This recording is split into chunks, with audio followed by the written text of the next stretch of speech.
Hello, good evening. Uh-oh. Did I forget to turn my sub chat off? Oh, I hope I didn't. Hello, welcome. Welcome in everybody. Welcome. Hello. Hopefully my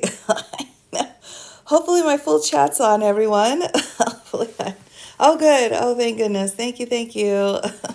No, you're good. Okay. Oh, appreciate it. I wasn't sure.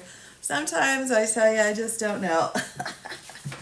Well, hello everybody. Happy Monday. Hopefully everyone has had a nice, a lovely Monday. It's been a busy day. Regular chats on. Okay, wonderful. Yes, good evening. Good evening, everyone. I came on just a little bit early just to make sure the notifications could kind of run their course so everyone can have a chance to hop on tonight. I've been waiting. Oh, well, good. Yes. Oh my gosh. Yes, we've got lots to talk about.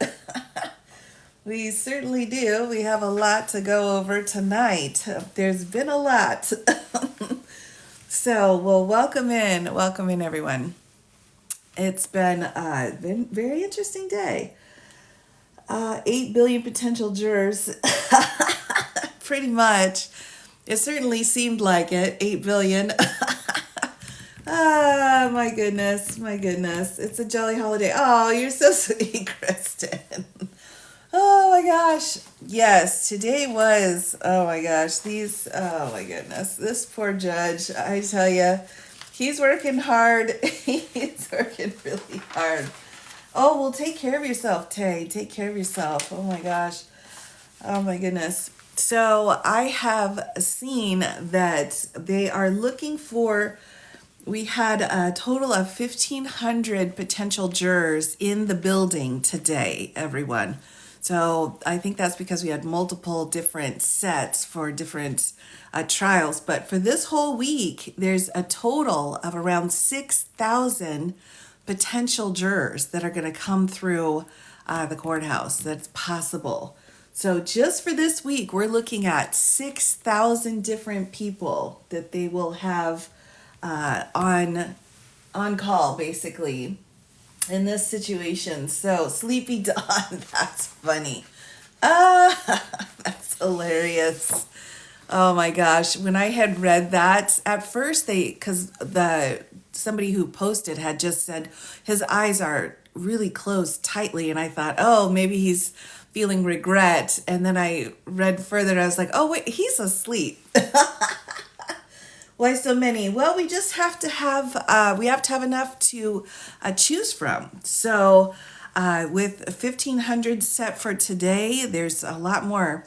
You know, the other thing too, everyone, is there are other trials going on. So, all of these jurors are not just for this case, but for other cases as well. But I'm sure they called in a huge amount because it's going to take a lot to find the right number here. He couldn't sleep last night. Oh, it's so stressful. You know, whatever side you're on, I understand, but I will tell you, it is so stressful going to trial and going through the whole process.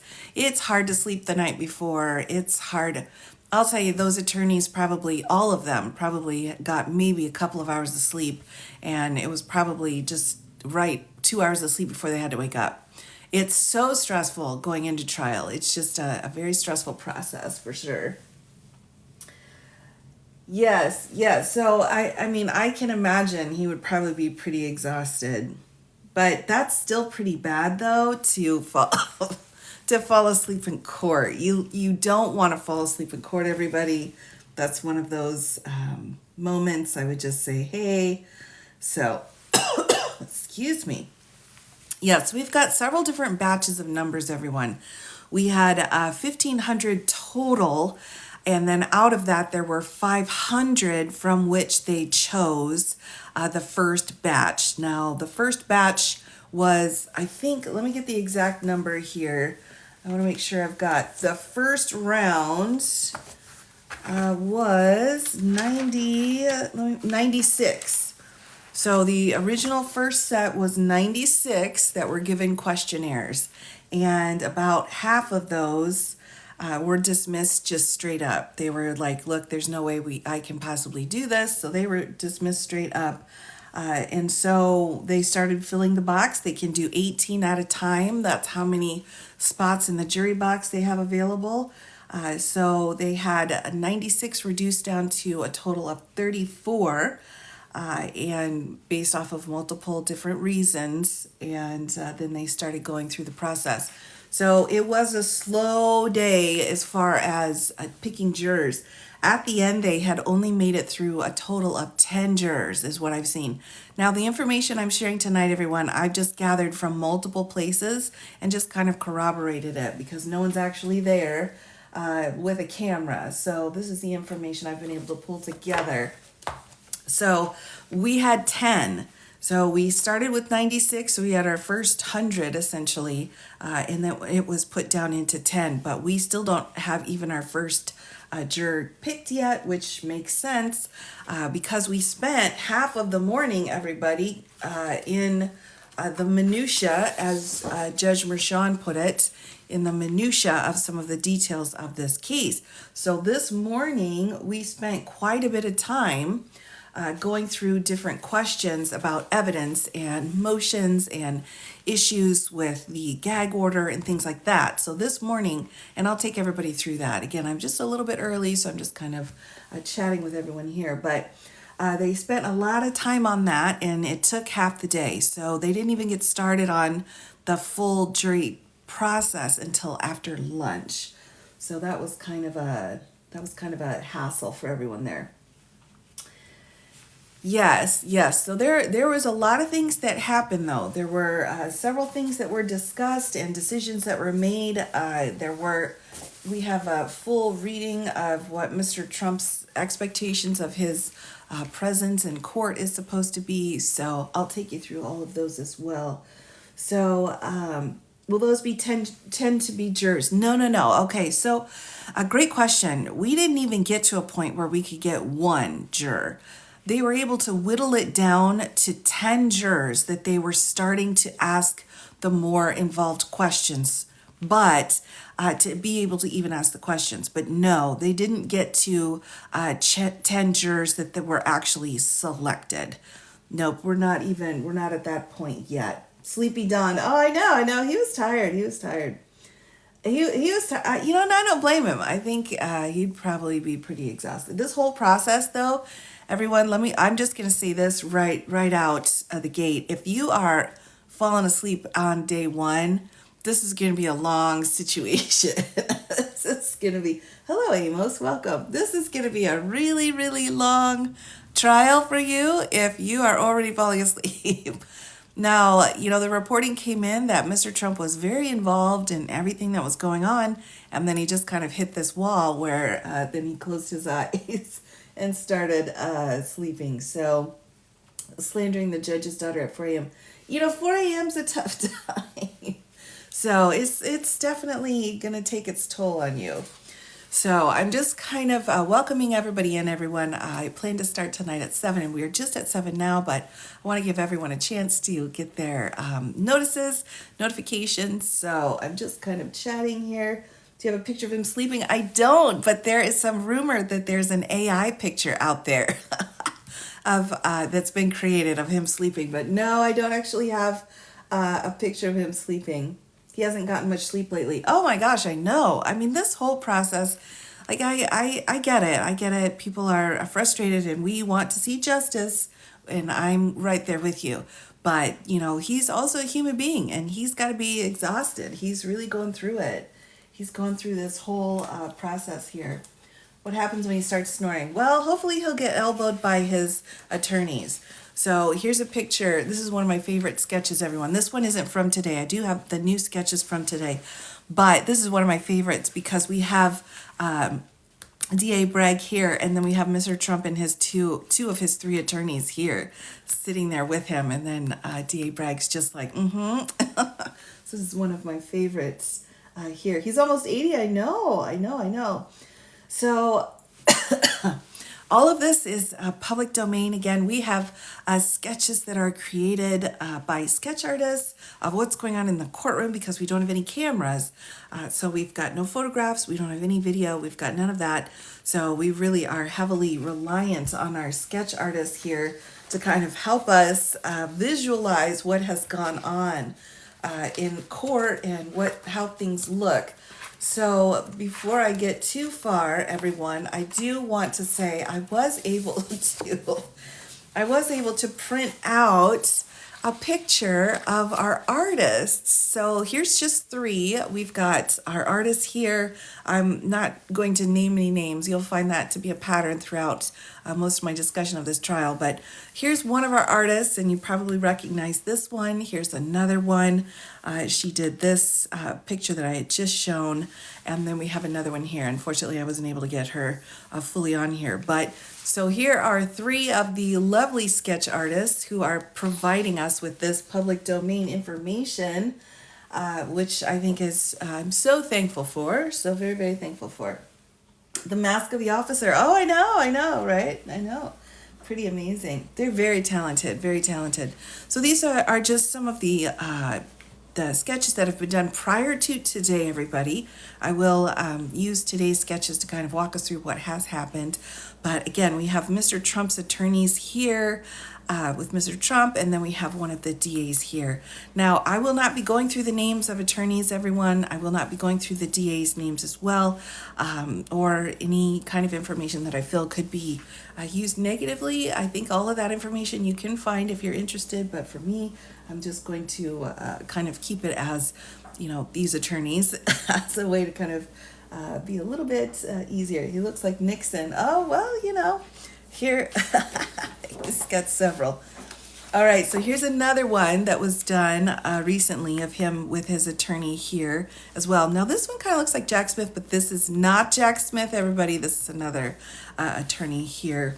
And then just kind of showing you these prior ones. Love your nails. Oh, thank you so much. And then this is one of my personal favorite sketches. This is one of my personal favorites. And it's pulled out, so you can't see one of his attorneys is here next to him.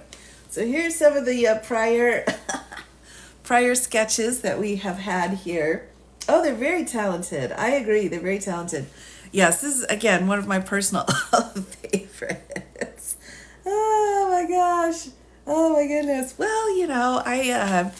I feel like everyone can kind of feel how they like about these attorneys. That's fine. I don't fault anybody for that. But for me, I try to keep it kind of as comfortable as I can. So, all right, everyone. I think we've had enough time for everyone to get their notices. Hopefully, let's go ahead and dive into what's happened today because we had a lot. We had a lot of things going on. Excuse me. All right, everyone. So let's dive in. And I will be using our sketch artists' very talented drawings here to kind of go through what has happened. So let's talk about what happened today. This is Judge Mershon here, a very well-seasoned judge. I'm not sure that's turned out right, but he's very knowledgeable, has presided over a lot of cases, including a prior case involving Mr. Trump and his company. And so this isn't his first rodeo. He is known for being just very, not necessarily strict, but just very let's follow the rules. We have rules, let's follow those rules. So maybe that would be seen as strict. To me, that just seems like that's what you're supposed to do. So I wouldn't label it as strict. He is not known, again, from the information that I've gathered. I do not practice in New York. I've been to New York multiple times, but I do not practice law there. But he is not either for a prosecutor or a defense counsel leaning. So sometimes what'll happen, if you're a prosecutor, you can go in front of a judge and be like, okay, I know he or she is kind of, more friendly towards the prosecution, or he or she's more friendly towards defense, depending on what judge you get. And that just kind of happens. They can lean one way or the other. He's just right down the middle. So he is just right down the middle. He doesn't really pick a side.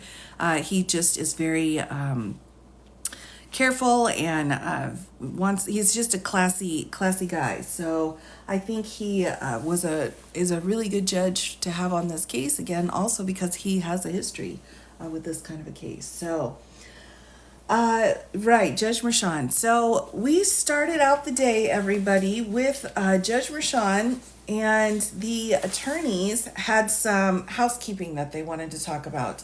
So, one of the things that we always talk about, or that I even talk about here sometimes, is, let's do some housekeeping.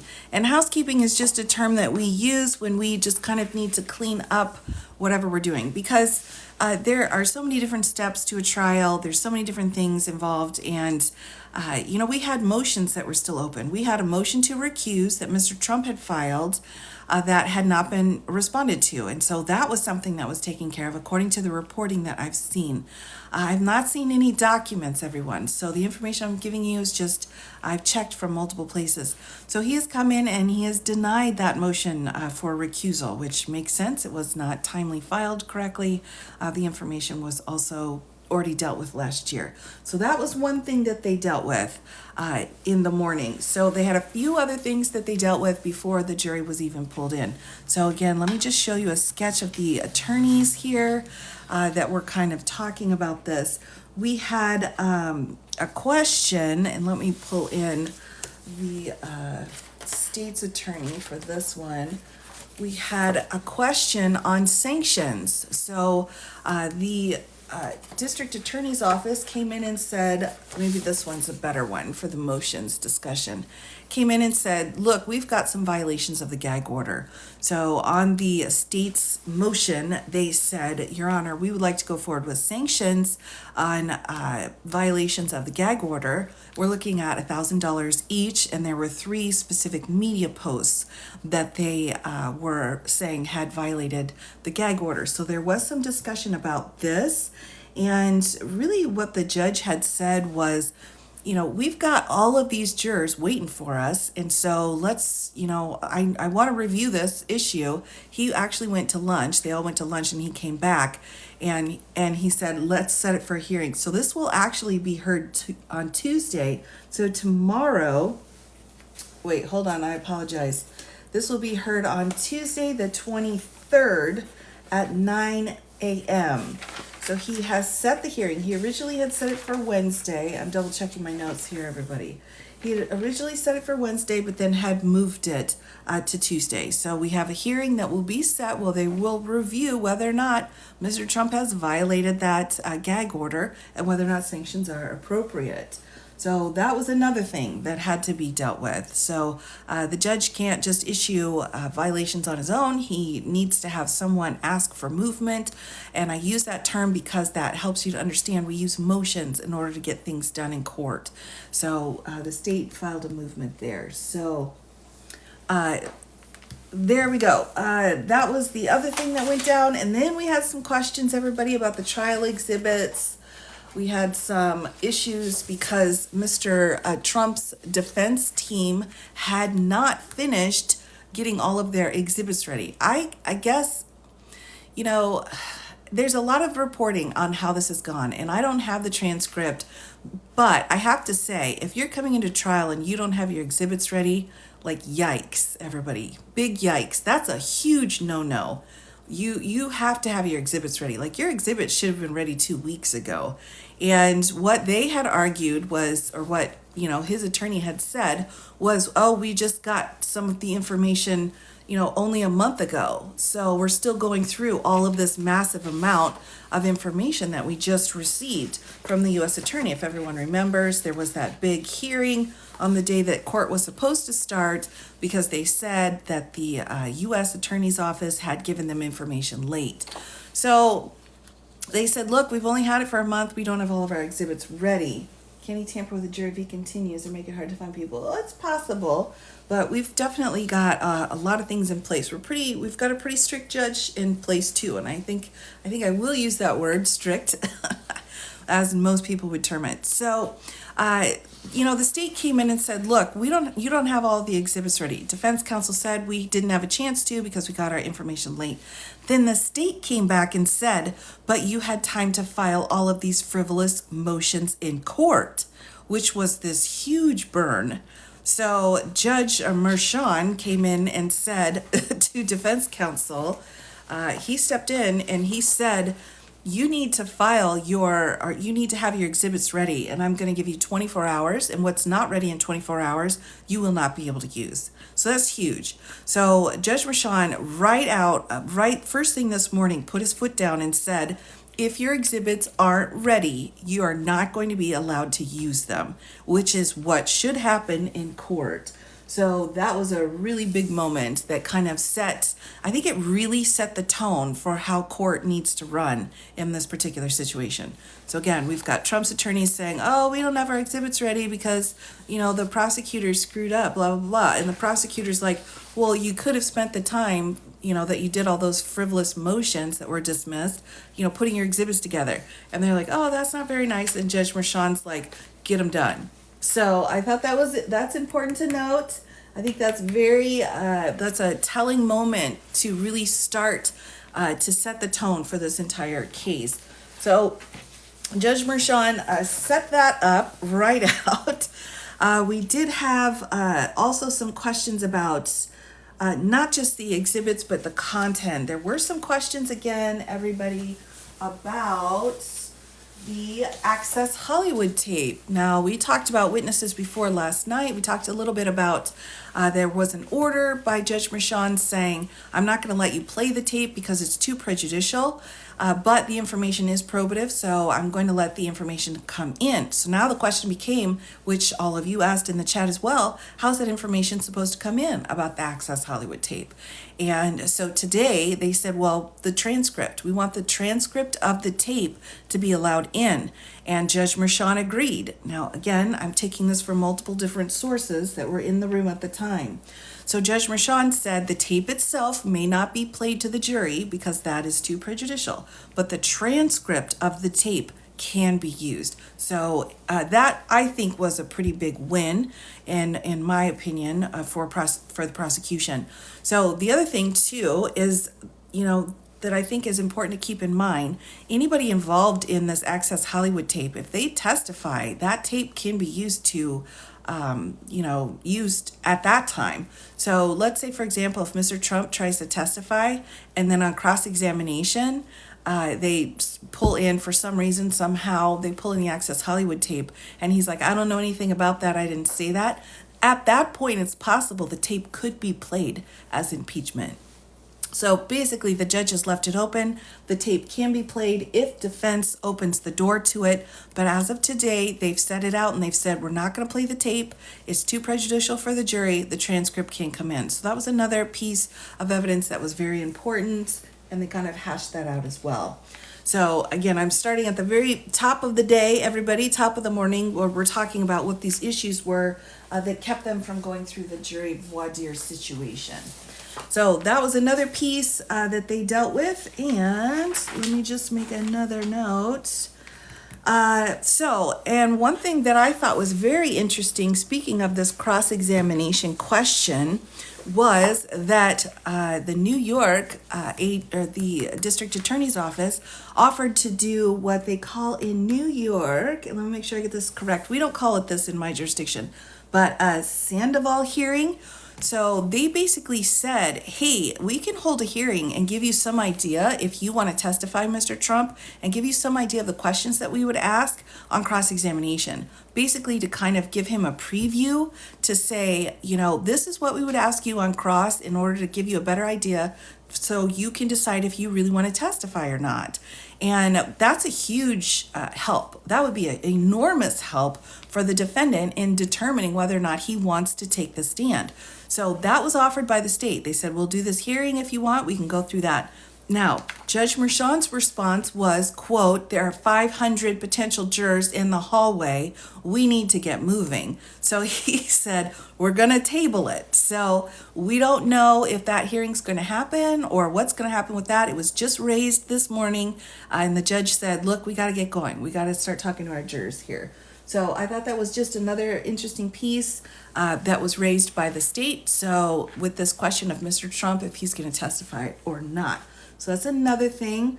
Also, Judge Mershon went through and said that the prosecutor can have one copy of the jurors' names and numbers, because we are going to have an anonymous jury. So one copy was given to the prosecutor, and the defense gets one copy as well. So they get one list of the jurors' information, names and numbers. So also, Judge Mershon said that list may not be copied, it may not be photographed, and at the end, it has to be returned to the court. So I thought, again, this is a moment where the judge is saying we are trying as best as we can to keep our jury safe and to make sure that that information of the jury is kept as private as possible. So he made that very clear to both sides here. So, oh, you're welcome, Linda. You're welcome. Why are many reporting on their genders and jobs? That's a great question. So, and that's something that I will talk about. I will not be, everyone, I will not be going through exactly what's being reported, because because that, to me, I think is a violation of privacy. So what has happened, the question that just came out was, we did have some jurors, again in the afternoon, we did have some questions coming in, and some people were reporting we had, lots of women that were leaving, or lots of men, or they had this kind of job, or they did this kind of thing. Those kinds of questions would normally not be any big deal, but because this is under a microscope, it's a huge deal. I don't agree with that reporting. I don't think that that should be reported, but I'm also not in the mainstream media. So that's what they're choosing to do. I find it distressing, because I'm not sure how accurate the information is. And also, some of the information that's being reported is kind of offensive. It's kind of rude, in my opinion.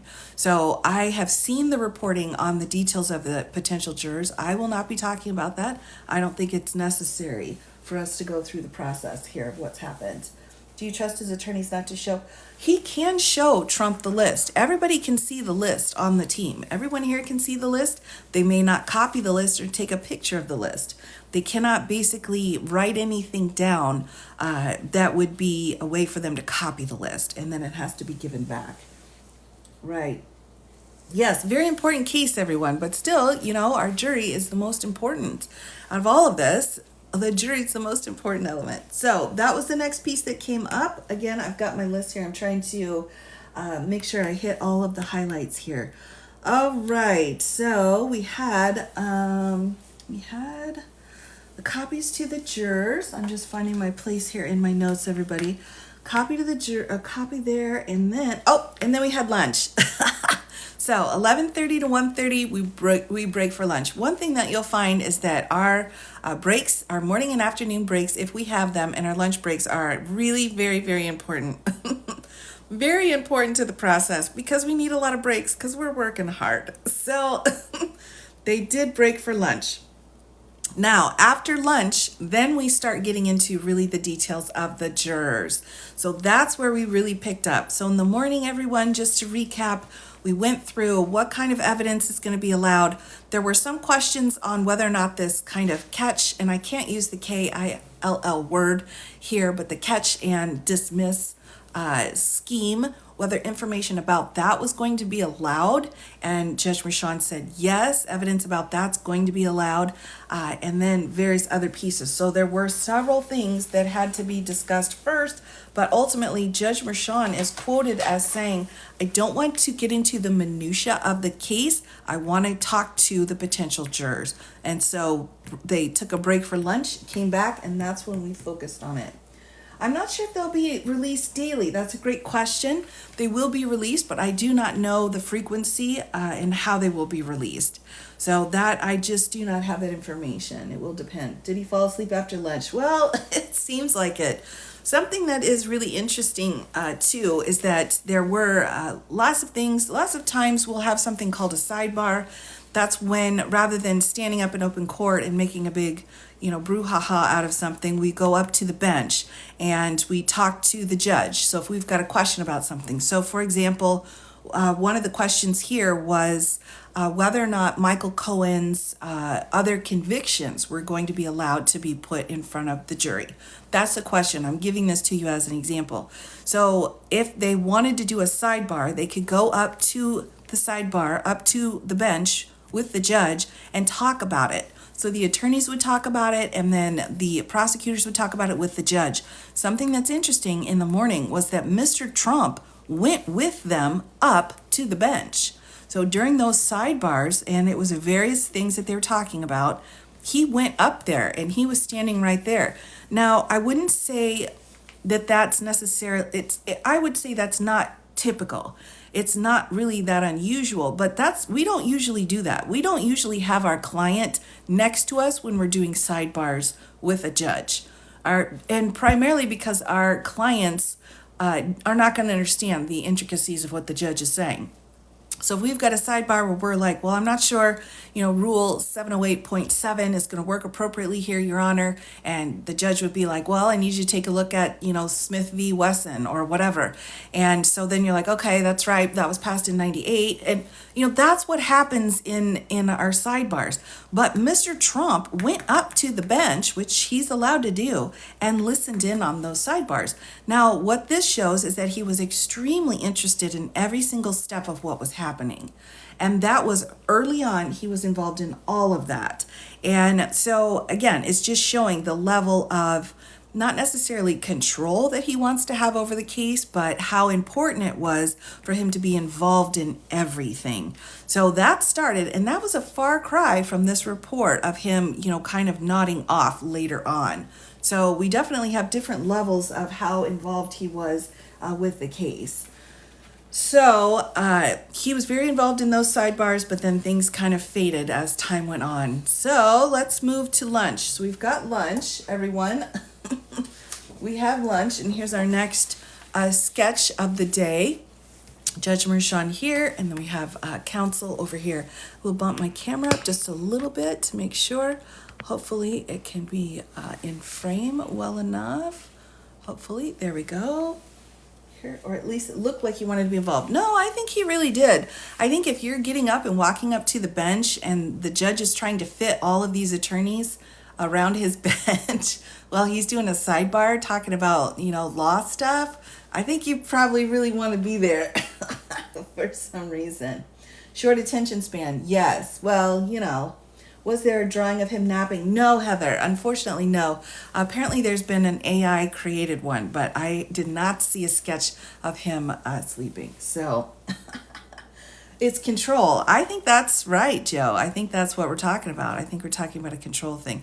Again, if my clients wanted to go with me up to do a sidebar, of course. But it's not going to mean anything. It's going to be like they're coming up and listening to, a language that they don't understand. And it just takes extra time and energy for everybody. So it's fascinating. All right, everyone. So after lunch, we are coming back. We've got a whole bunch of people out in the hall waiting. Again, friendly reminder, we had 1,500 potential people at the courthouse. Then it was 500 for this trial. Out of those 500, 96, I keep forgetting, 96 were pulled in the first batch. So the way that Judge Mershon wanted to run this show was he said you will get 30 minutes for questioning for the first round of questions. And then if you have additional questions, you'll get 20 minutes for each subsequent round, which was very similar to actually how Judge McAfee had set it up in the speedy trial piece that was set to go for the Georgia RICO case. For anyone who remembers all the way back to the cheese and crackers case with Mr. Cheesebro and Sidney Powell when he was getting ready. It was very similar. So this is similarly set up to how Judge McAfee had set it up as well. So here, he had just made sure to let everybody know on the timing on that. So at 1 p.m., the jurors started coming through. They had 2 sets of mags they had to go in through because of security. The judge was not at the bench when the jurors were coming in. He did go through once he did get to the bench, and we had our first batch of people that made it through. And read the names of the people who were going to be involved, some of the well-known names. And after he read the names, people could decide, do you know this person to a degree that you can't be fair and impartial? So let me read the names. I did write them down of the names that the judge read to the potential jurors. So here's the names. And it was actually at this point where it was reported that Mr. Trump's eyes were closed. So this was the point. I made a note. I was like, it was right before the names were read. So here are the names he read. He read Rudy Giuliani, Sharon Churcher, Dan Scavino, Keith Schiller, Don Trump Jr., Ivanka Trump, Melania Trump, John McEntee, Kellyanne Conway, and Jared Kushner. So he read those names to the potential jurors, and based off of that information and their knowledge and whatever of those people, they could decide whether or not they would be not appropriate for the jury.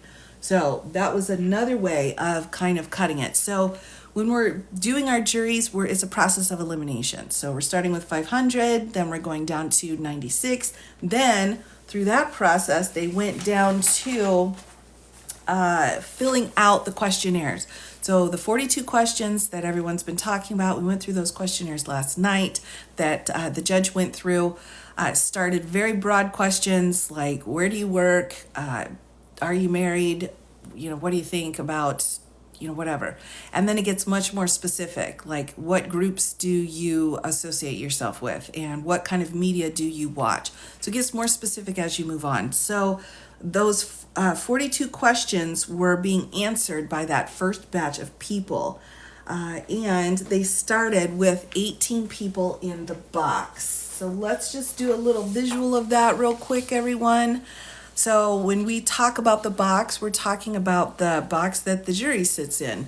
So from that group of people, and plenty were eliminated, we went down, I think, to 34 after that first batch of elimination. So 96 to 34, we got 34 people, everyone. So we have 18 people sitting in the jury box, and all the extras are just sitting around in the other areas of the courtroom. So the people here sitting in the box are filling out those questionnaires, and they're answering them the best they can. And then what's going to happen is that they're going to go one by one and read those answers out. And this is the part where some of the media who's present is able to hear what those answers are. And they're either in the room or they're in the spillover room. And that's where that information's coming from, all right? Because this is out in open court. So we've got 18 people in the box. They're going through, they're asking these questions, they're reading through the questionnaire. The media is taking down this information about them. And as they're going through, they're getting eliminated, again, if they're just not appropriate. So we went through that batch. We've got that first set here in the box. They're going through that information, and just one at a time. And from the information I was able to gather, they continued to do this to a point where they were only able to get through 10 jurors. All right. Now, you probably can't. My boxes are a little messed up here because of my camera angle. But we have 1, 2, 3, 4, 5, 6, 7, 8, 9, 10. Never mind these little numbers, everyone. All right. This was it. They were only able to ask 10 people in the box questions. They didn't get to final decisions today. This is only as far as they got, was to 10 people. They still have 8 more people in the box. They still have the other people in the room that they need to ask about the questionnaires and so on. But they were only able to actually speak with 10 people. But they were able to eliminate a whole bunch of people before they even got them in the box. So I think the fact that we even got people sat in the box was a really good sign. But the fact that we made it to 10 gives us some idea of how long this process is going to take. So that's kind of an important piece. So we went through an afternoon. We had motions in the morning, evidence in the morning, things we had to take care of in the morning. When we finally started to get through to the jury situation, we eliminated half. We started at 96, eliminated more than that. Bumped all the way down to 34 after those that just could not do it were eliminated, so they were kicked out. We had 34, we had 18 in the box, and we only were able to talk to 10. So that's where they're going to pick up tomorrow. What stops a juror from hiding bias? Nothing. Absolutely nothing stops a juror from hiding bias. We are trained as attorneys. It's our job. Here's our next picture, everybody. I'm not sure how I feel about it, but sketch from today. It's our job to figure where and who has implicit bias and who is trying to, kind of trick us into putting them on the jury. I mean, that's part of our job. Like, I think they were saying, I think somebody was reporting it was being called stealth jurors. Now, I've never heard this term before. We didn't call it stealth jurors. We didn't call it that. We just know that there are people who want to get on the jury. And that's not necessarily the people that we want. We want to have the most impartial people. And if someone is just absolutely wanting to get on a particular jury, then they may have a huge bias one way or the other. And that's not the person that we're looking for. So we've got to be really careful, but it's part of our training, particularly with our prosecutors who are doing these kinds of trials all the time. And with his group of defense counsel here, they are very well trained in voir dire. They are very well trained in looking for bias and asking the kind of questions that can pull bias out. So one of the things that I have used to teach when I would teach interrogation methods is that one of the ways that we were always able to find confessions from people was because we would have suspects come in and answer our questions because they thought they were smarter than us. They thought they could answer the questions in a way where they could get away with, the homicide. They're like, I'll answer your question, sure, because they were smarter than us. But we are trained. We're trained to ask the questions. We're trained to watch the body language. We're trained to figure out whether or not someone's being truthful with us or not. And his attorneys are very well trained along with the prosecutors here. So we watch for it. And again, it is part of our job, and we have to be very careful because we do not want both sides. You might think, oh, you want someone to come in who is completely pro-Trump or anti-Trump. No, you don't, because then you've got a mistrial and you've got an appealable issue. And so you don't want to deal with this on an appeal. You want to get in, do your trial and finish it up and then appeal it on your other issues. You don't want to deal with it at this level. So you want an impartial jury. That's the goal. That's the absolute goal. Now, one question that had gone on that some people had reported was for Mr. Trump's team. There was a woman who said just straight up, like, look, I can't. I've got thoughts and they're pretty severe and I cannot be fair and impartial. And so Judge Merchan's like, okay, we're going to go ahead and strike for cause. We're going to let her go. And then the state said, yeah, let's let her go. And then Mr. Trump's team said, well, wait a minute. We want to ask a few more questions and figure out what it was. And so some people are saying, and the methodology behind that is because they're trying to build a record in order to show that they couldn't find enough non-biased people and that they are in the wrong venue. So they're trying to put together an appealable issue on improper venue. So that's why they kind of went after her after she had already said, nope, I can't do it.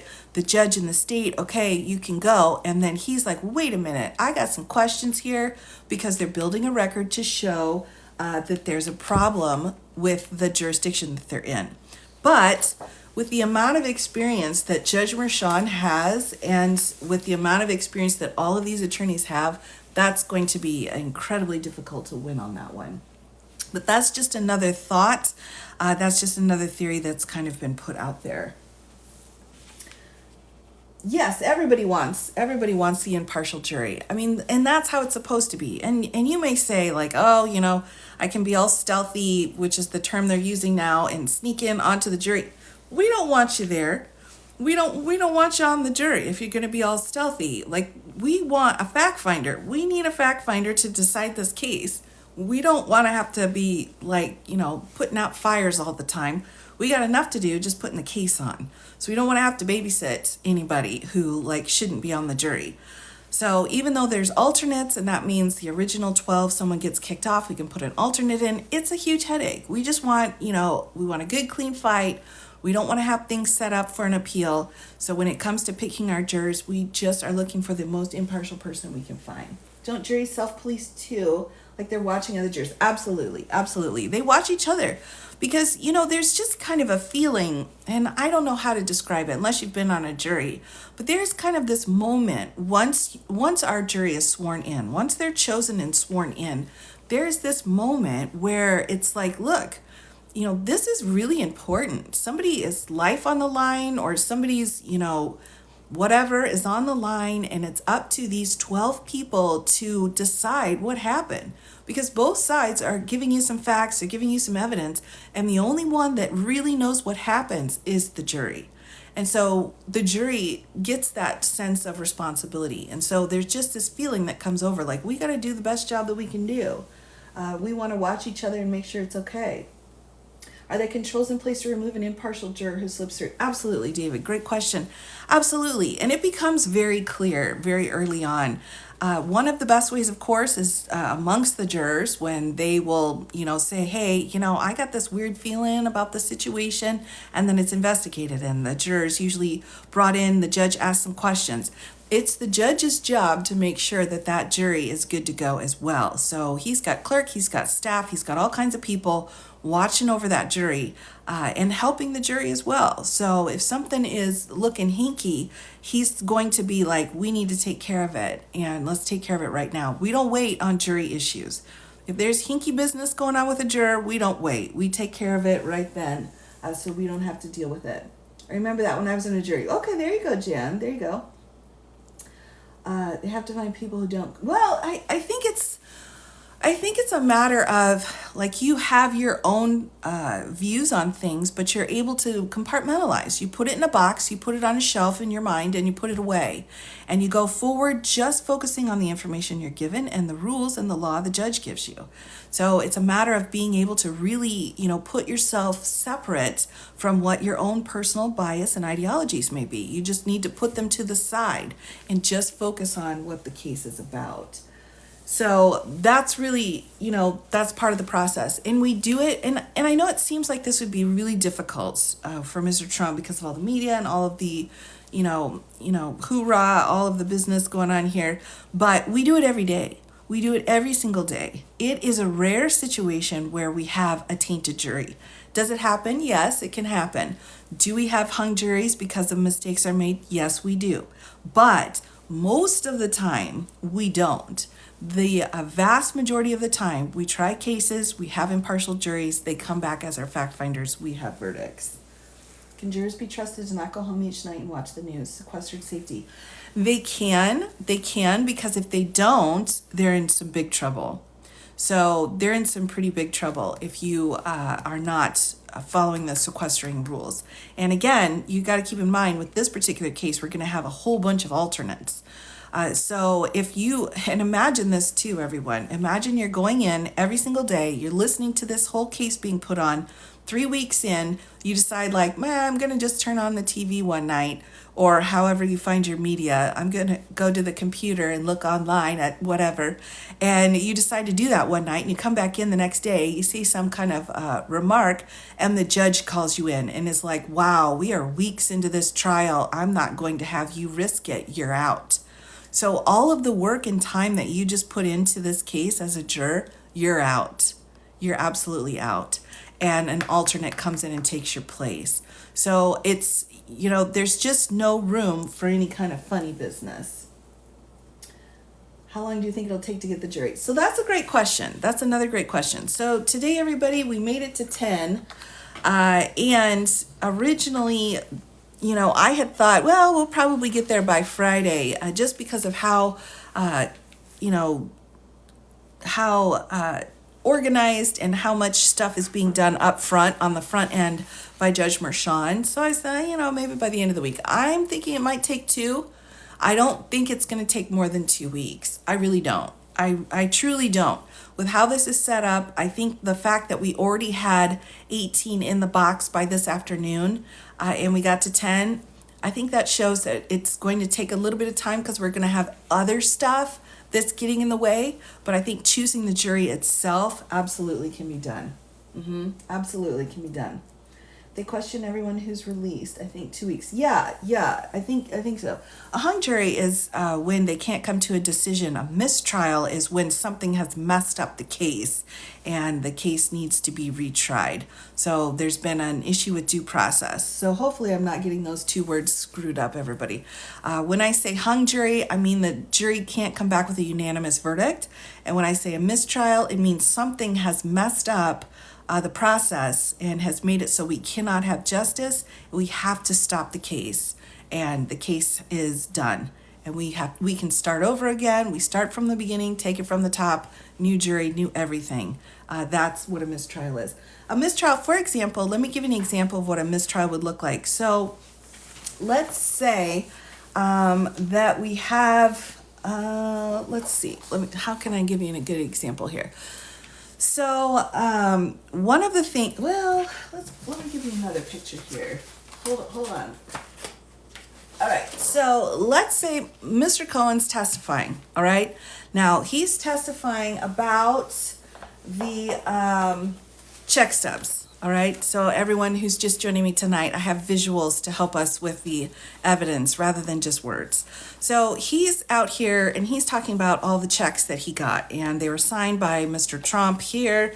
So he's talking about all of that stuff. And for some reason, defense counsel starts asking him about his criminal record. Now, the judge has already said you can only ask him about one of the felonies. You can't ask him about the tax evasion or any of that other stuff. Only the felony. You can only ask him about when he lied to Congress. Let's just say that happened. So that's the agreement. That's the rule. But defense counsel comes in and says, hey, what about those tax evasion charges? At that moment, we could have a mistrial. That could be a mistrial because that was not supposed to be brought in. The jury was not supposed to hear that. Defense counsel brought it in. We could have a mistrial. So that would be an example of what a mistrial is. Meanwhile, with a hung jury, all the evidence is in, they go back and deliberate, and they come back to the judge, and they say, we cannot come to a unanimous verdict. Rockstar, thank you for, oh, of course. Oh, I'm happy to help. Hopefully it's interesting and helpful. Because this process, if you haven't been a part of it, which most people haven't, or been a part of putting it on, can be really stressful, I think. Opening arguments in 2 weeks or so. Yes. So that's on purpose. Yes, exactly. So opening statements will be the first thing that happens. So the state will put on their opening statement, which is a persuasive argument. It's not evidence. Then defense will go. Then the state will get a second bite because they're the ones that bear the burden of proof. That goes after we have sworn in the jury. I'm thinking up to 2 weeks, but it's possible it could be less than that. It's going to depend on how much of this minutia of all of these other questions and housekeeping things that they're going to ask the judge to figure out at the beginning of each day. If they come back to court tomorrow and say, Your Honor, can we talk about, Exhibit 55? And if the judge is like, fine, let's talk about it. Let's take care of it. It's all of that kind of stuff that's going to delay this situation. But if the judge is like, nope, we're doing voir dire, we're done. If he keeps it rolling, then I don't think it's going to take as long. So, yeah, I don't have a sleepy Trump. That one, I have only words. I do not actually have a picture. So defense can purposefully throw the trial by mistrying it. So, that's the easiest example for me to give you. But if you have an attorney who intentionally throws a trial, the repercussions for that attorney are huge. We're not just talking like, that's shame on you. No, you throw a trial, oh my gosh. The repercussions would be huge. That would be all kinds of issues with your license, all kinds of issues, like the judge could throw you in jail. There's all kinds of things that could happen if you are intentionally throwing a trial. So that's one of the worst things you can do. That would be complete and utter, blasphemy in a church or in a, I don't know exactly how to put it, but you're going to be in big, big trouble. So defense counsel, you're not throwing a case.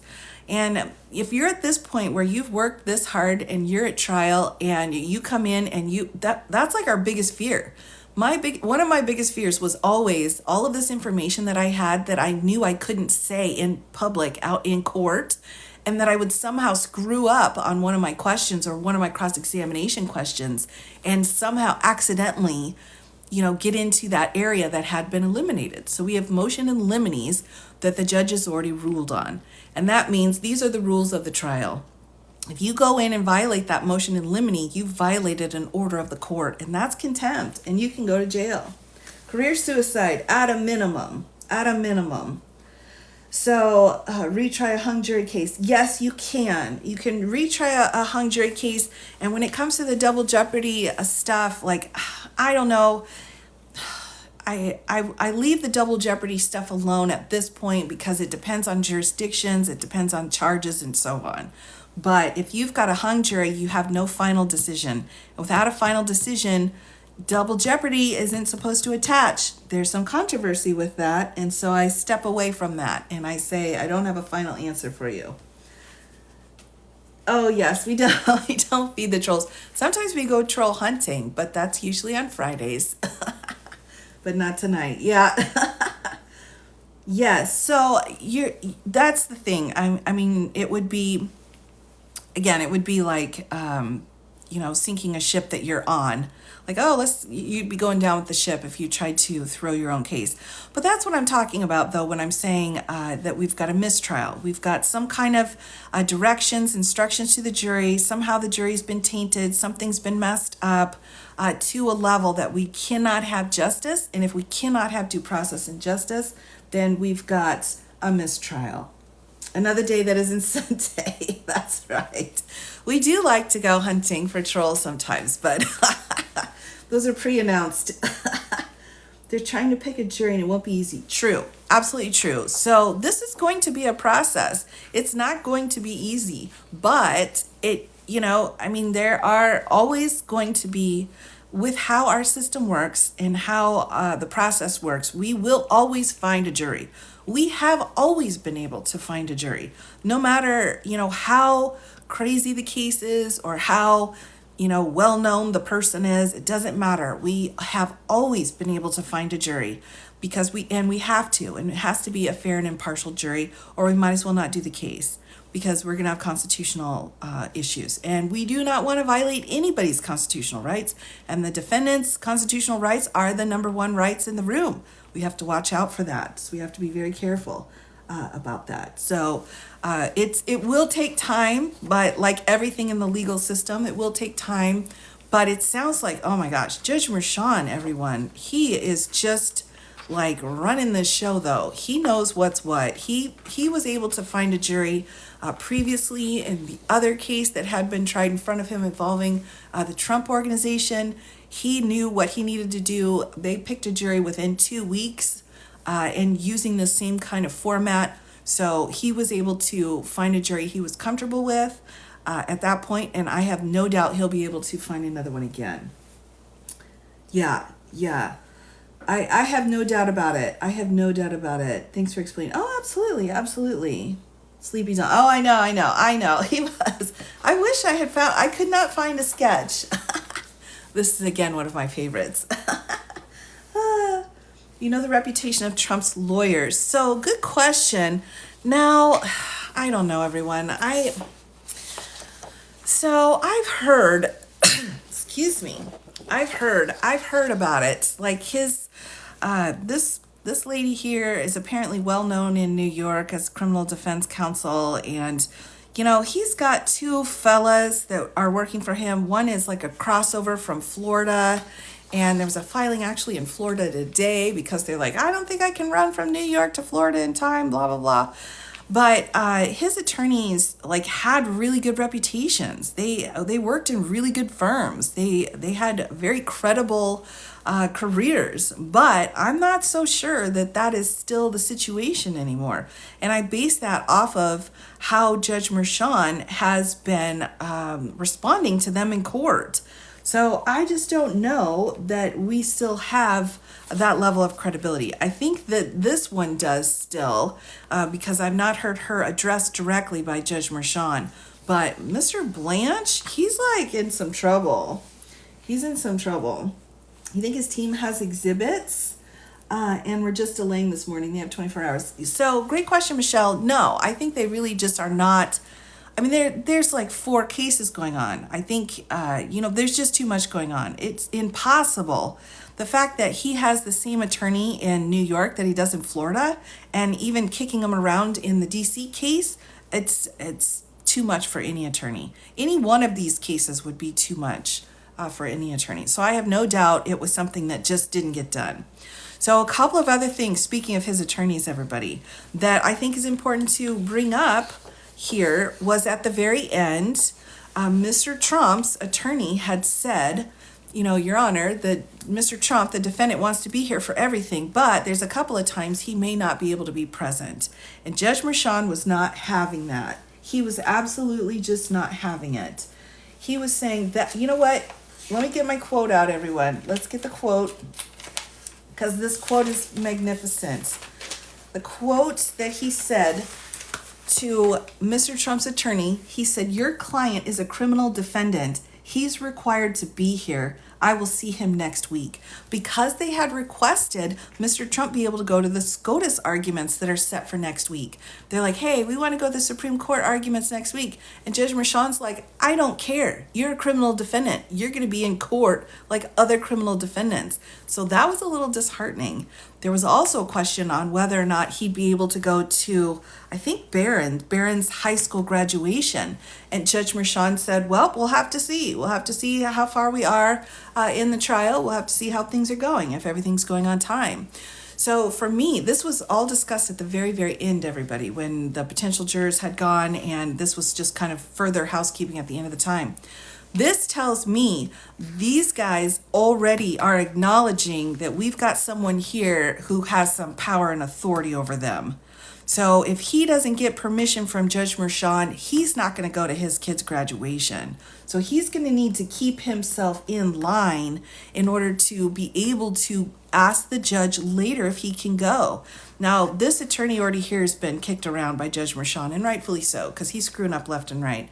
But I think now there is this recognition that they have to follow the rules of court. They have to follow the rules just like everybody else. So if you want to go to SCOTUS, that's just too bad for you. You're not that special. You are a defendant. You will be in court next week. So I thought that was a really important moment where I think we've seen a power shift here. But then, of course, now as soon as Mr. Trump left, he's like, oh, the judge is awful, blah, blah, blah, blah, blah. And, who knows what'll happen with all of that. But the fact that they were both saying, may we please leave, Your Honor, and go to my son's graduation? I think the fact that they're asking that at this point shows that we've got a shift here.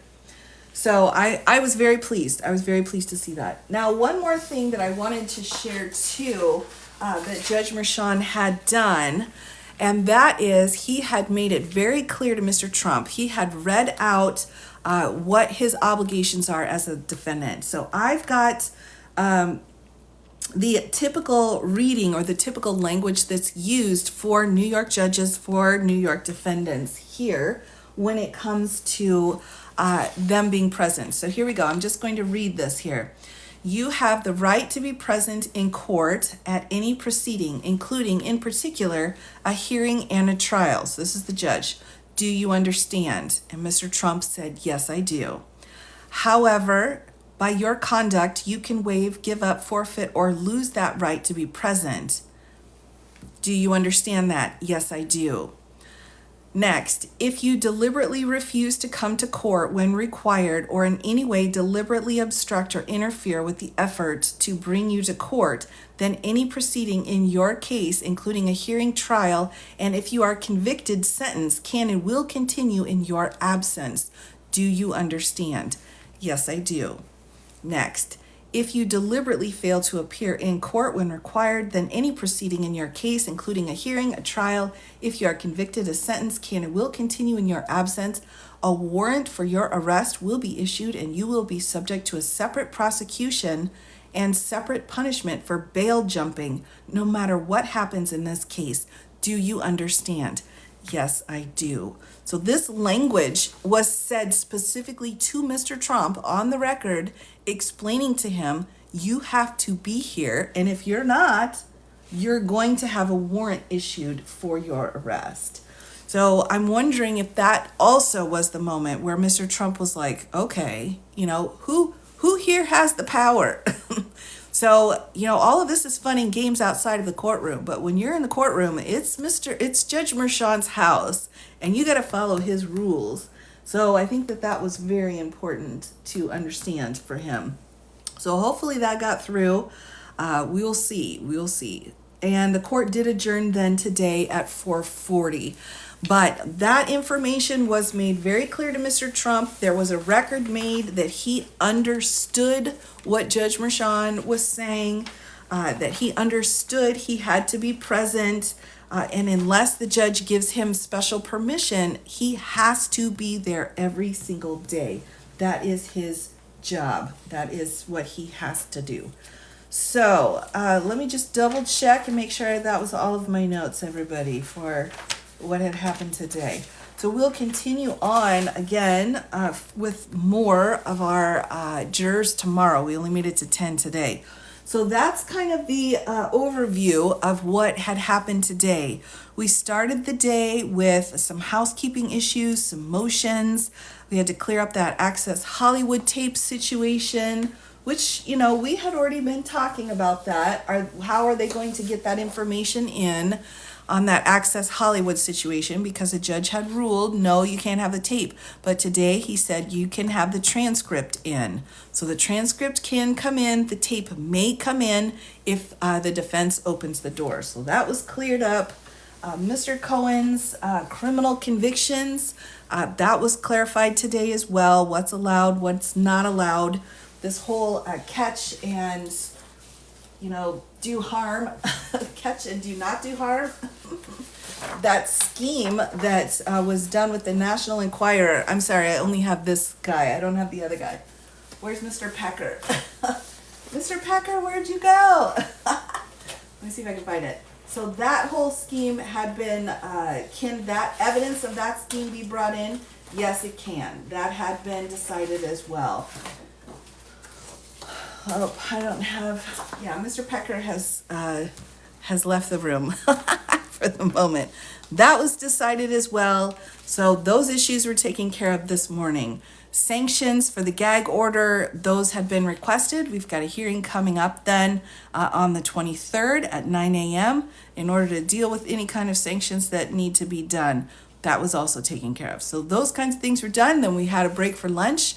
Then we started having the potential jurors come in through the mags.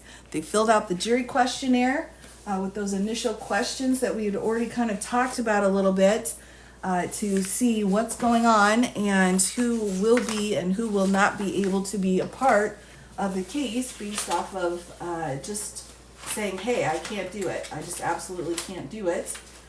We had a lot of people who were dismissed right out when they just first got it, and they're like, hey, I just can't do it. A lot of people left right after that, and that was fine. Then they were able to seat 18 people in the box. We're looking for 12 jurors, 6 alternates. Today, we were able to talk to 10 people. That was it. So we still have more coming, up to a total of 6,000 people with like letters in their hand come to the courthouse kind of situation for this entire week. But today, 500 were really in the bag out of a total of 1,500. So that was the afternoon that was wrapped up. Catch and clean. Okay, that sounds good. That sounds good. Is it 10 strikes each? Now that I'm not sure about. The number of peremptory strikes that you get is based off of the level of crime and your jurisdiction. So I do not know at this point exactly how many in New York for, Class E felonies that they are permitted. But that sounds right, 5 each. In my jurisdiction, we would have 6 each for this kind of a crime. So that does make sense. Catch and throw out, catch and hide it. Oh, there's a bad story about you that's brewing because of a doorman. So let's just pay you $30,000 and you can just not talk about that, love child. Let's do that, whatever that kind of a scheme is called. Oh my gosh. 10 each. Yeah, 10 each. Okay. Sure, I see what you're saying.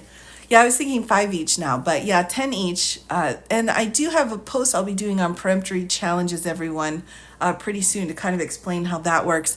But at this point, we don't even have enough in the box at this point to even start the process where we would be able to use peremptory strikes at this point. So, catching fake news. Any news on the 175?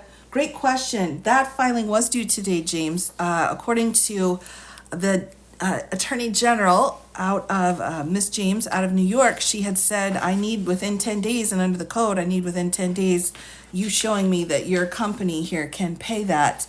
And I'm not seeing a filing on it yet. So I'll have to take a look. Does he have a love child? It's possible. I think somebody else the other day said, what was it? Said like a mandarin orange up there. A baby orange. Oh my goodness gracious. So what happened here with the doorman was that the Inquirer people really didn't do enough information looking. So ultimately his story was believed to not be true. But he still got 30K out of the deal. A Clementine. Yeah, I don't know. Oh my gosh. I know. Somebody else said that. It wasn't me. I don't claim that. I can't tangerine child.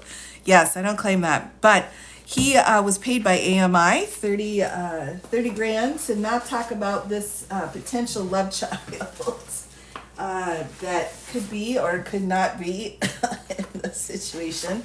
She was paid 130K. Oh, here's Mr. Pecker. Oh, we found him. Good job.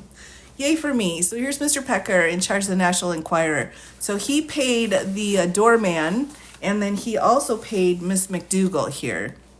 So that's all part of this big scheme that if any negative information came out about Mr. Trump, Mr. Pecker was like, ring, ring, hey, Don, there's some bad information coming out. What you want me to do? And Donald was like, pay him. Just pay the man. And so he's like, okay. And so he's like, here's 30K. Please don't talk about the love child. And so, then it went away. That's the scheme. And that's like really not allowable because it made it so that we didn't get a lot of information before we voted, right, in 2016. So with Miss McDougal, yes, she was $150,000, but half of that was actually kept by AMI in exchange for her doing a few covers and a few columns, which they never did. So she sued them, and they did do a settlement later for that because ultimately she wasn't paid the money. She wasn't given her career advancement moments either. So the whole thing was kind of a kaput. It was no good. But Mr. Pecker here apparently is pretty good friends with the Mr. Trump, and those two had concocted this situation where any bad news came out about Mr. Trump, who are you going to go to? Well, you're going to go to the National Enquirer, right? Because it's 2016. Where else are you going to go at that point? So, he was the one that was in charge of all of that. And so he's like, wow, these are interesting stories about a lot of information. So let's just, put it in the closet. The baby oranges. Oh my goodness. Yes. Is there a love child? Do we know? I have no official information or documentation regarding any official love child, everyone.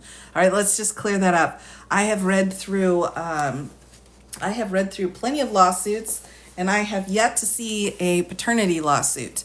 Let me just clarify that. I do not have that information. She didn't know about the internet then. Well, things were a little bit different when it came to what was bad information, right? Now we've got the fake news. This was pre-fake news, man. This was like the Inquirer was the fake news, but we didn't call it that then. It wasn't labeled that. So this was pre that era. So he just was the guy you went to. You're like, I got a sleazy story. I think Elvis is, eating a moon pie in Atlantis. And it's like, oh, let's go to the Inquirer. And now, and at this time then, any of those stories that went his way involving Mr. Trump, he's like, okay, let's just put that away for a while. And that's what he did. And because of that, the people of the United States didn't get all the information that would have been appropriate regarding Mr. Trump, is what they're claiming here. Why does his face keep moving? I don't know. I try to turn all filters off when I'm doing an overhead presentation like this, but sometimes they come back on without my knowledge. So he may be trying to be filtered. Now they air them on Fox News. Well, right. I mean, pick your place.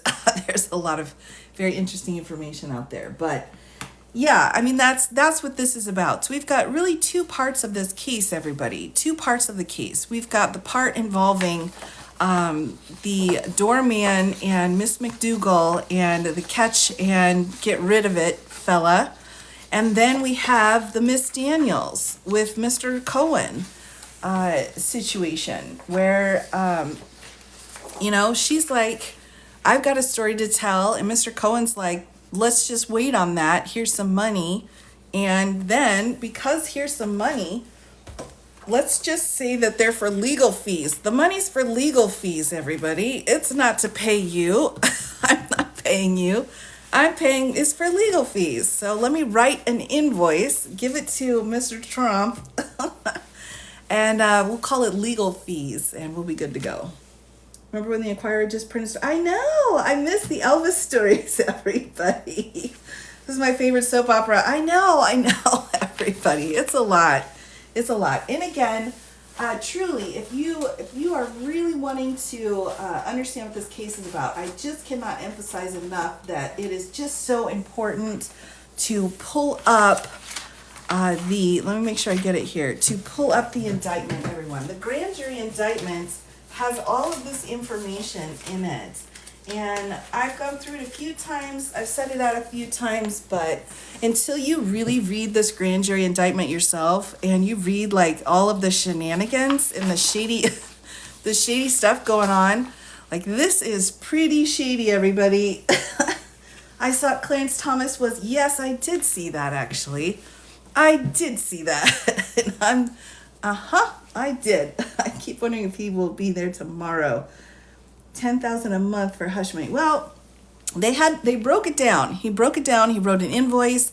They did a daily general ledger entry, and they did a check for every single month because he was paid monthly back to his shell company based off of that situation. So if you're interested, I would definitely pull that. The other thing too that is available online, of course, would be the Stormy Daniels NDA. That's available online for anyone who's interested in that.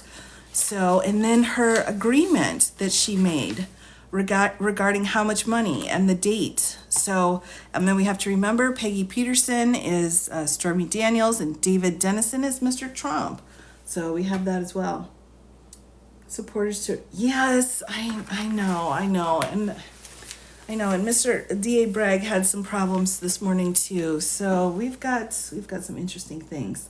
Yes, it's a fascinating read, everybody, for those who are interested. So where can you get a copy? Okay, sure. So let me tell you, first of all, if you go online, this is the grand jury indictment. This is the indictment number here. So just put this into your search engine and it should pull up this indictment. Now, if you want to search a little further, if you want to actually get Stormy Daniels information, then you can pull up her original complaint that was filed in 2018. This is her case number. And if you pull up this case number and a complaint, then you'll be able to get the agreement that they made, the NDA that they made. And then while you're there, I highly recommend pulling up the lawsuit that Miss McDougal filed as well. This is her lawsuit number here, and it includes also her agreement and all of the details in about her 9-month affair with Mr. Trump and how one of the editors of the Inquirer tried to get it all hushed up. So I would say Miss McDougal is going to be one of their star witnesses for the catch and release scandal situation. She's going to be huge. She's a huge witness for that because she was really part of that. Because of her relationship, she sat down and went through her entire 9-10 month relationship with Mr. Trump, and then the editor said, "Nope, I don't think we have a story. So goodbye," and then came back later. There's all kinds of stuff in here. There's Harvey Weinstein stuff in here. There's Ronan Farrow stuff in here. If you are really interested in getting into some of the details, you can pull up her complaint. All available online. Will the jury read the indictment? So everything that the jury gets will be given to them by the judge. So the judge will read the indictment later, at a later point, to them. And right now, all he's able to read is just a overview of what the case will be about. But if the indictment is given to them, it will be read to them by the judge. Yeah, there's something for everybody in the Karen McDougal case. I'm not kidding you, everybody. This one is like, whew, my goodness gracious. We've got text because she was actually exposed by another woman. I mean, she wasn't supposed to be, she didn't want to say anything about Mr. Trump, but then this other woman came in and said, what? Monica Lewinsky, what are you talking about? And then so she got, under the bus, and then she's got all kinds of this complaint, everybody, seriously. I can't go through it because it would violate, I think, the community guidelines because of all of the details that's involved. So this isn't something I can actually do online here, but if you're interested, can't make out the case number. So this is BC 698956. That is the case number, and it's Miss McDougal versus America Media Incorporated. Yep. Yeah. YouTube. Maybe I could do it for YouTube. They are a bit spicier over there on the tube of you. On the tube of you. I might. I don't know. It's not really something, though, that, I don't know. It's not a light read, everyone. Why does anyone think Melania's... I don't know. I mean, Melania's got her own agenda. Melania's a very, very intelligent person. So I don't think Melania's doing anything that she doesn't want to do after she takes care of business. Yes, you got it, VC. You got it. Would you write out the other case number? Sure. So here is the other case number here. I'll just put it below, since this is the other complaint. Now this complaint by Stormy Daniels, it's got a lot of things going on in it too, a lot of information too that would also not be appropriate for me to read for everyone. But this is her case number as well. So should we be seeing this? Yes. Oh no, this is all public. It's just a little bit too, it's rated a little bit higher than my PG rating here. I'm a PG maximum, preferably G rated place to be. So this is just a little bit higher rating. But no, none of this is confidential information. No. This is all public. This has all been filed publicly for years. This was in 2018 and before, so all of that. To enter the case numbers. Okay, so you can go any search engine, you can go and pull this up. And what you want to do is just put in her name. So put in Miss McDougal's name. All right, so McDougal here. And then put in the case number. And just what you want to look for is the PDF. So whichever you click on that has a PDF option, that's what you'll want to click on. Yeah. So TV mature. Thank you, Jim. That's exactly right. There's not a specific website because these documents are just kind of hooked into all different stories. So there's all different media stories. And so they will attach the PDF to their stories. So rather than going through and trying to search through the California court process in Los Angeles, which is a nightmare, it's just easier to put the number and the name in.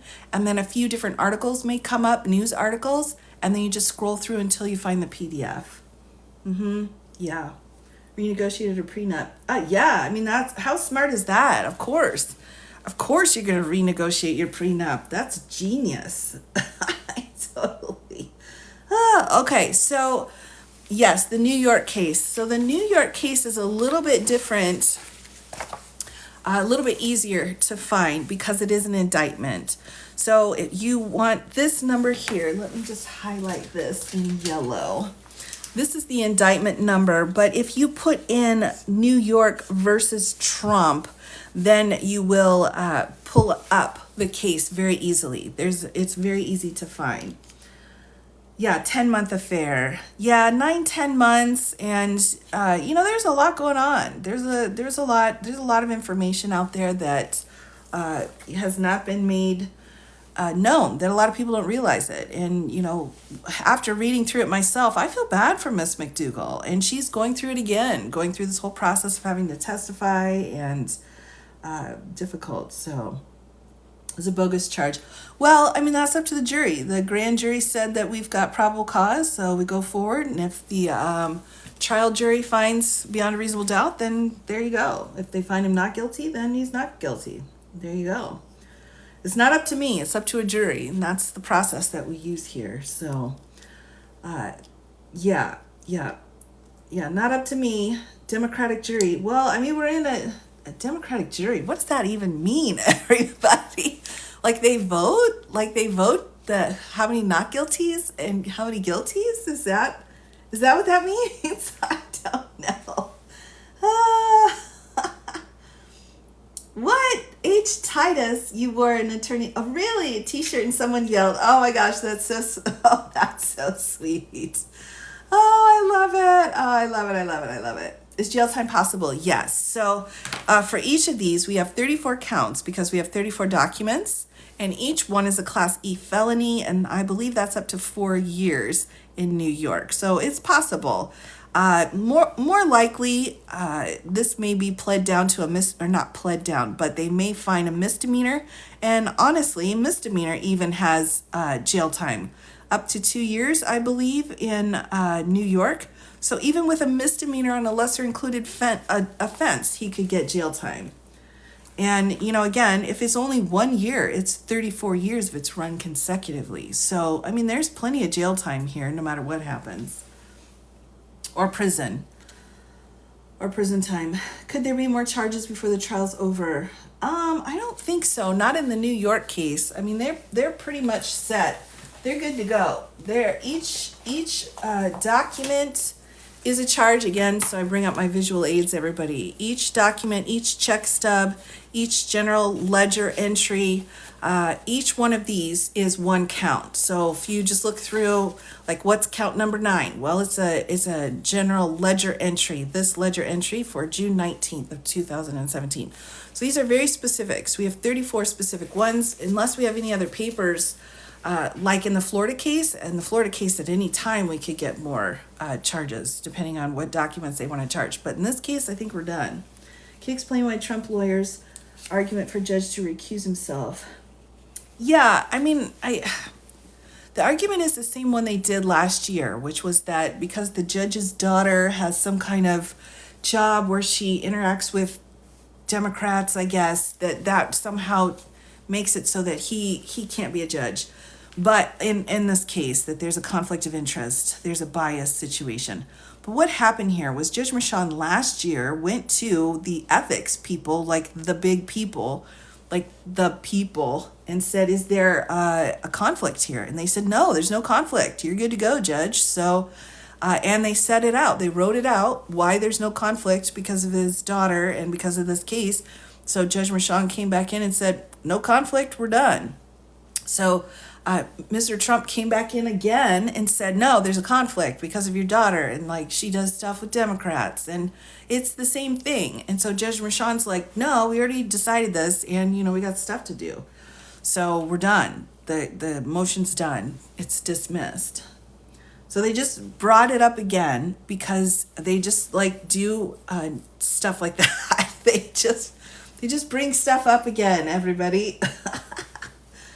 Did he have to stop speaking to his daughter? No, nothing like that. No, I mean, there's what the ethics committee said was, is your daughter a party to the case in some way? No. So, I mean, then how, or do you have some kind of monetary interest in this case yourself? No. Well, then there you go.